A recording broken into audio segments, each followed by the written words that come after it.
NRC vote আদায়ৰ আহিলা আছিল। NRC পুনৰীক্ষণৰ বাবে ন্যায়ালয়ত এতিয়াও আবেদন কৰা নাই চৰকাৰে। অসমৰ খিলঞ্জীয়া মানুহক অবৈধ বিদেশীৰ আগ্ৰাসনৰ পৰা ৰক্ষা কৰিবলৈ কোনোবা হাতে কামে আগুৱাই আহিবনে? নে এনেকৈয়ে খিলঞ্জীয়া অসমীয়াক অবৈধ বিদেশীৰ ভয় খুৱাই ৰাজনৈতিক দলবোৰে ভোট আদায় কৰি থাকিব? পৃথিৱীত অসমীয়াতকৈ কিজানি দুৰ্ভগীয়া আৰু কোনো নাই। 1979 চনৰ পৰা 1985 চনৰ 14 আগষ্টলৈকে আন্দোলন 855 জন শ্বহীদ সহস্ৰাধিক জীৱনলৈ ঘূণীয়া হোৱাৰ বিনিময়তো অসম অবৈধ বিদেশীমুক্ত নহল। অসম চুক্তি স্বাক্ষৰ হোৱা দুকুৰি 6 বছৰ অতিক্ৰম কৰিলে।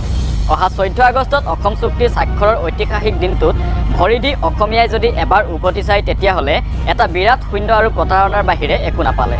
এই চুক্তিখনৰ নামত এতিয়াও দিছপুৰত 9 জনে উদৰ পূৰাই ৰাজভোগ খাই আছে। এতিয়া আৰু অসম চুক্তি ৰূপায়ণ কৰিব লাগে বুলি এটা ক্ষীণ দাবী অনুচ্চৰত কিছু সংখ্যক অসমীয়াই কৰিলে দিল্লী দিছপুৰে গুৰুত্ব নিদিয়ে। অসমক অবৈধ বিদেশীমুক্ত অগপ কংগ্ৰেছ বিজেপি কোনেও কৰিব নোৱাৰিলে।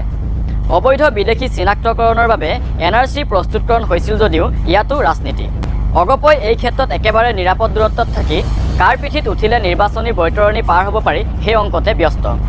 উচ্চতম ন্যায়ালয়ৰ নিৰ্দেশত 1600 কোটি টকাৰ ব্যয়েৰে দেশৰ ভিতৰতে অসমত প্ৰথম NRC প্ৰস্তুত কৰা হৈছিল। অসম চুক্তিৰ আধাৰত 1971 24 মাৰ্চক ভিত্তিবৰ্ষ হিচাপে লৈ প্ৰস্তুত কৰা NRCৰ কাম কাজ সুকলমে আগবাঢ়িছিল। 2019 চনৰ 31 আগষ্টত NRCৰ যিখন তালিকা প্ৰকাশ পাইছিল তাত বহু সংখ্যক খিলঞ্জীয়া নাগৰিকৰ নাম বাদ পৰাত আৰু অবৈধ বিদেশীৰ নাম অন্তৰ্ভুক্ত হোৱাৰ অভিযোগ তুলি অসমত বিজেপিৰ এটা মহলে হুলস্থুল লগাইছিল। অথচ সংসদত অমিত শ্বাহে সগৌৰৱেৰে ঘোষণা কৰিছিল যে অসমত সফলভাৱে NRC প্ৰকাশ কৰা বুলি। লগতে বিজেপি নেতাগৰাকীয়ে 40 লাখ বিদেশীক NRCৰ জৰিয়তে চিনাক্ত কৰা বুলি সংসদত ঘোষণা কৰিছিল। 2018 চনৰ 30 জুলাইত NRCৰ যিখন পূৰ্ণাংগ খচৰা প্ৰকাশ পাইছিল তাৰ পিছতে অসমত ৰাজনীতি আৰম্ভ হয়। এই ৰাজনীতি খিলঞ্জীয়াৰ ৰক্ষাৰ বাবে নহয়, এই ৰাজনীতি হ'ল ভোটৰ স্বাৰ্থত। অসম চৰকাৰৰ তদানীন্তন স্বাস্থ্যমন্ত্ৰী হিমন্ত বিশ্ব শৰ্মাই 1971ক ভিত্তিবৰ্ষ হিচাপে লোৱা NRC মানি লোৱা নহ'ব বুলি ঘোষণা কৰে। মন্ত্ৰী শৰ্মাই দাবী কৰে অসমত NRC হ'ব 1951 চনক ভিত্তিবৰ্ষ হিচাপে লৈ।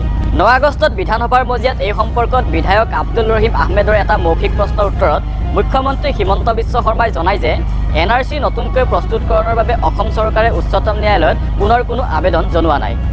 মুখ্যমন্ত্ৰীৰ বক্তব্যৰ পৰা স্পষ্ট হৈছে যে NRC তথা ৰাষ্ট্ৰীয় নাগৰিকপঞ্জীক লৈ বিজেপি ভোটৰ ৰাজনীতিত যিমান সচেতন, অসমক বিদেশীমুক্ত কৰাৰ ক্ষেত্ৰত একেবাৰে সচেতন নহয়।